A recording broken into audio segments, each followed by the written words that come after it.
在10月27号举行的日本第50届众议院选举中，自民党和公民党组成的执政联盟惨败，未能获得过半数席位。接下来，石破茂会否成为日本战后在任时间最短的首相？极右翼的高市早苗是否将趁机卷土重来，取代石破茂？日本政坛是否将再次面临首相走马灯局面？深圳卫视东京特约观察员毛峰带来现场观察。 日本第50届众议院选举27号开始投票，共有1344名候选人参与争夺众议院465个议席。28号凌晨，选举结果出炉，得票率前3的政党分别为自民党191席、立宪民主党148席和日本维新会38席。自民党和公明党组成的执政联盟，两党加起来仅获得215个议席，没能超过半数席位。这也是日本15年来首次出现类似情况。自民党于1955年成立，69年中在野时间仅有5年。2012年与公明党组成执政联盟，更是创造了一个被称为超稳定结构的联合政权，连续3次大选控制众议院2/3以上多数席位，持续控制参议院超过半数席位。因此，有日本媒体曾说，除了修宪，几乎没有自民党干不成的事。在这次众议院解散之前，自民党独占256席，自公联盟共计达288席，但经过选举丢失了整整73席。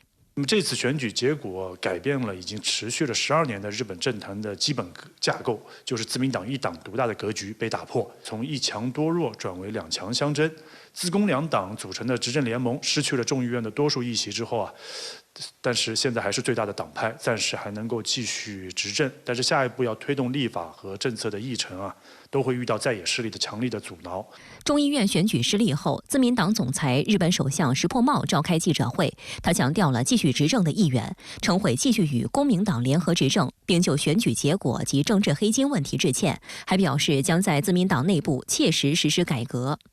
非常に厳しいご審判をいただいているというふうに認識をいたしております。それをもう謙虚に厳粛に受け止まらねばならない。根据日本广播协会28号的出口民调显示，超过70%的受访者表示，投票时考虑了黑金丑闻的问题。丑闻自去年底曝光以来，日本民众对自民党的信任度急剧下降。值得注意的是，石破茂的态度，他在竞选自民党总裁时曾表示不支持有黑金丑闻的议员竞选连任一席，但在接任自民党总裁后，迫于现实对此进行松口。更为雪上加霜的是，揭露自民党黑金丑闻的日本神户学院大学教授上胁博之还曝光2019年至2021年间，石破茂领导的政治派系水月会在政治资金收支报告中少计80万日元，约合人民币3.7万元的黑金。尽管石破茂也进行了辩护，但投票结果显示，选民对此并不买账。那么石破天惊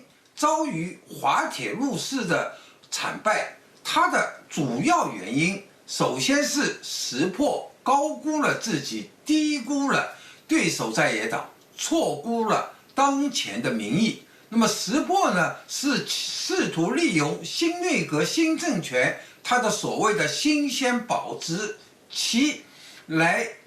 这么一种契机，来为今后4年长期执政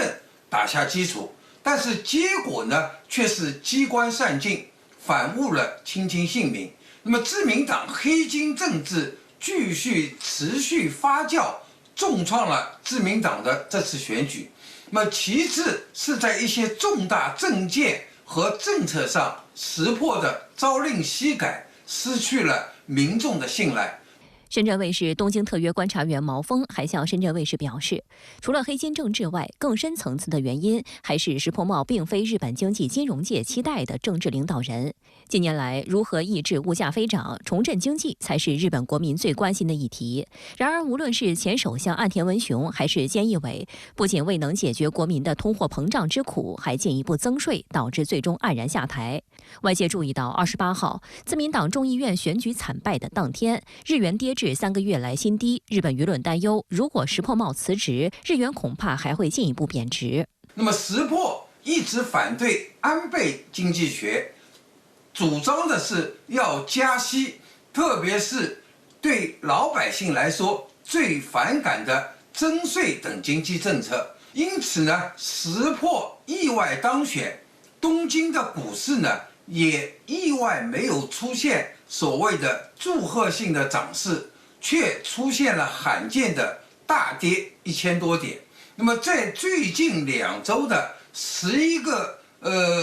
日的交易中，可以看到出现明显的阴性下跌，交易量大幅萎缩。这也证明资本金融市场并不看好石破内阁长期执政。那么这些内因叠加强化了选民对石破新内阁的政治不信任、经济不靠谱的双不信任。按照惯例，若在大选中遭到惨败，日本首相需要承担责任。日本读卖新闻的报道指出，这次的情况有点特殊。尽管自民党内可能会出现要求石破茂下台的呼声，但因为11月可能召开首相提名选举特别国会会议，在此之前，石破茂如果被迫辞职，将损害自民党整体利益。因此，要求其下台的呼声无法获得内部多数支持。石破茂本人也表达了继续执政的愿望，他解释称是不希望出现政治真空。值得注意的是，自民党选举对策委员长小泉进次郎当天主动请辞，这距离他担任这一职位仅28天。小泉进次郎对媒体表示，愿意承担众议院选举败北的责任，已向石破茂递交辞呈。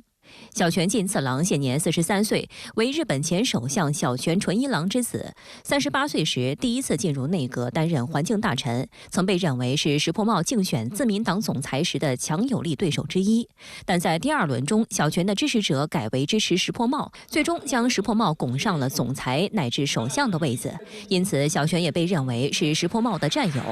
按照自民党惯例，得票数高的对手在选举后可获委任高级别职位。小泉进次郎被任命为自民党选举对策委员长。日本舆论分析，小泉进次郎当时获此委任，体现了石破茂的政治成熟。一方面，小泉进次郎实在是太年轻，缺乏党内历练，让他领导选举事务可以迅速打开局面。而小泉本人在这次选举中也十分努力。另一方面，石破茂上台8天就解散众议院进行重新选举，被认为是一项不可能完成的任务。失败的结果对小泉的负面影响不大。实际上，还有日本舆论认为，因失败而辞职，显示了小泉的担当，属于政治加分项，有利于他未来的政治生涯。不排除他马上投入新的选举，届时是否由他来与极右翼的高市早苗进行对决，现在还不得而知。石破茂的执政前景有2种可能。第一，要看党内外的他所面临的压力有多大。目前来看，党内反石破茂的势力，实际上在这次大选中也是受到了重创，不少议员落选，并且自民党面临着重大的危机。恐怕现在优先要做的还是要稳住阵脚，通过寻找新的盟友来维持执政地位，而不是急于更换党的总裁。所以总的看，这次选举结果使日本政坛失去了稳定的架构之后朝野政党之间的争斗和博弈将会更加激烈。那么政局的稳定性和内外政策的不确定性都会大大的上升。石破茂面临的更大挑战来自于在野党的相对崛起，其中立宪民主党作为目前日本最大在野党，其众议院席次仅次于自民党。27号的选举后，该党从选前的98席大幅增加到148席。在记者会上，立宪民主党现党首野田佳彦表示有意竞逐日本首相，但外界认为他问鼎首相的难度很大，因为虽然席位大幅增加，但该党目前仅获得众议院席位的32%，参议院更少得多，仅15%。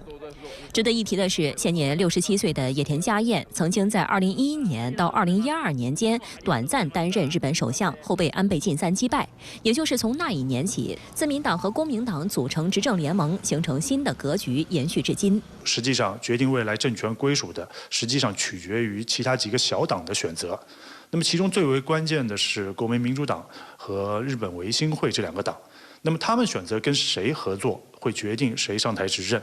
那么现在有各种组合的可能性，当然以自民党为中心的联合政权的可能性还是要更大一些。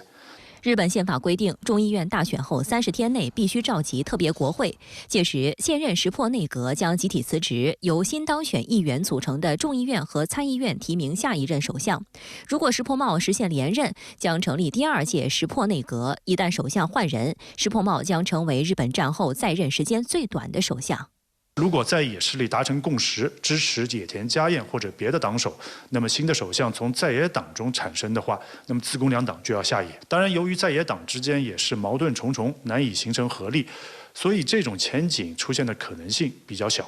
你认为这次选举对日本政坛会产生怎样的影响呢？自民党的这次失败可能标志着安倍岸田长期执政周期的结束。本来这次日本的选举并不是那么受关注，但是没有想到，在美国大选之前，日本的选举先声夺人，给这个不确定的世界增加了更多的不确定。自民党在上次的大选中可以说是气势如虹，自民党和公民党的联盟拿到了绝对的多数席位，为自民党推行自己的政策呢，创造了很好的条件。岸田文雄沿着安倍的路线持续推进。包括日本的安全和战略的转向，大幅度提高军费开支等等。石破茂接任之后呢，应该还是要按照这条路线向前推进。但是这次大选的失败，意味着安倍岸田路线的重大的挫败。一方面呢，自民党党内的腐败问题让石破茂没有办法在短期内解决；另外呢，因为政治黑金的问题，自民党内的派阀政治受到冲击，党内的派系重组，安倍派被解散。另外一方面，安倍岸田路线的本质还是大国路线，让日本成为所谓的正常国家。日本在国际外交场合频频亮相，并且提出一些具有引导性的主张，但是呢，这种做法与日本国内政治以及宪法规定难以匹配。这次选举可能代表着安倍岸田路线的挫败。如果自民党失去了执政地位，那就更是如此了。此次大选呢，也是自民党时隔多年再次失去多数席位。不过，立宪民主党也没有成为第大党，没有获得多数席位，意味着新组建的内阁必然是弱势政府。一方面呢，短命内阁可能会重新回来，首相走马灯一样换人也是可能的。在2009年到2012年期间呢，日本政坛便是如此。安倍上台之后呢，实现了长期执政，石破和自民党呢也可能会再次面临这样的局面。另外一方面呢，弱势政府和短命内阁意味着内外政策不断调整，难以推行稳定的国政路线，也不利于建立稳定的外交和战略关系。